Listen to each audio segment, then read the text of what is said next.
दिवस आपण दरवर्षी मोठ्या उत्साहाने आणि मोठ्या उत्साहाने साजरा करतो. आज 5 सप्टेंबर भारताचे माजी आदर्श शिक्षक डॉक्टर सर्वपल्ली राधाकृष्णन यांचा जन्मदिवस आहे.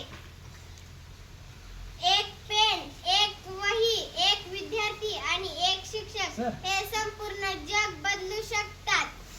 शिक्षक विद्यार्थ्याला ज्ञान देण्याबरोबरच जीवन कसे जगावे हे शिकवतात. जय हिंद, जय महाराष्ट्र.